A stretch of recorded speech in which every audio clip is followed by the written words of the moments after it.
Thank you all for joining this briefing. As you are all aware, on April 22, 2025, Pakistani and Pakistan-trained terrorists belonging to the Lashkar-e-Taiba carried out a savage attack on Indian tourists at Pehlgam in Jammu and Kashmir in India.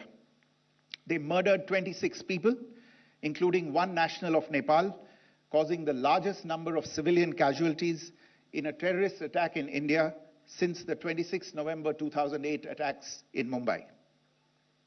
The attack in Pehlgam was marked by extreme barbarity, with the victims mostly killed with headshots from close range and in front of their families. Family members were deliberately traumatized through the manner of the killing, accompanied by the exhortation that they should take back the message. The attack was clearly driven by the objective of undermining the normalcy returning to Jammu and Kashmir. In particular, it was designed to impact the mainstay of the economy, tourism, with a record 23 million tourists visiting the valley last year. The calculation, presumably, was that harming growth and development in the Union Territory would help keep it backward and create fertile ground for continued cross-border terrorism from Pakistan.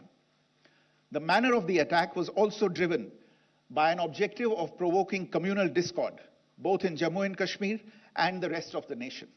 It is to the credit of the government and the people of India that these designs were foiled. A group calling itself the Resistance Front has claimed responsibility for the attack.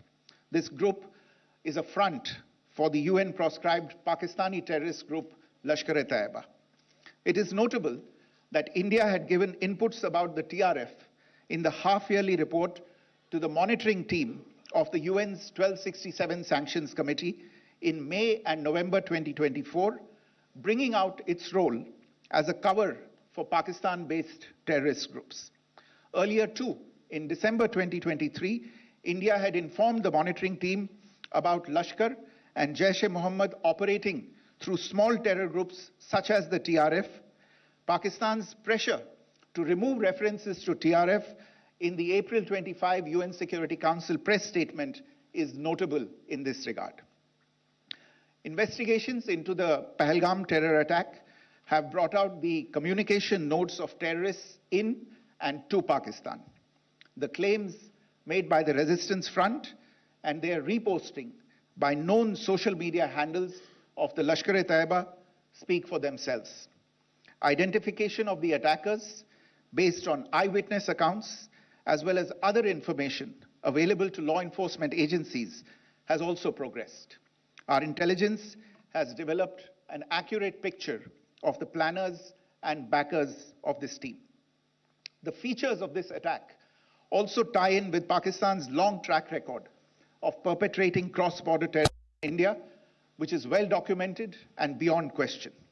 Pakistan also has a well-deserved reputation as a haven for terrorists from around the world, with internationally proscribed terrorists enjoying impunity there.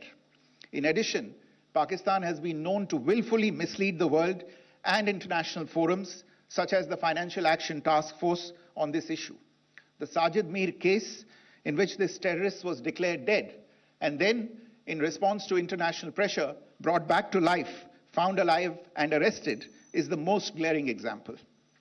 The latest attack in Pehlgam has understandably generated deep anger in Jammu and Kashmir and in other parts of India. Following the attacks, the government of India naturally responded with a set of initial measures relating to our engagement with Pakistan. You're all aware of the decisions that were announced on the 23rd of April. However, it was deemed essential that the perpetrators and planners of the 22nd April attack be brought to justice. Despite a fortnight having passed since the attacks, there has been no demonstrable step from Pakistan to take action against the terrorist infrastructure on its territory or on territory under its control. Instead, all it has indulged in are denials and allegations. Our intelligence monitoring of Pakistan-based terrorist modules indicated that further attacks against India were impending. There was thus a compulsion both to deter and to preempt. Earlier this morning, as you would be aware, India exercised its right to respond and preempt as well as deter more such cross-border attacks. These actions were measured, non-escalatory, proportionate, and responsible. They focused on dismantling the terrorist infrastructure and disabling terrorists likely to be sent across to India.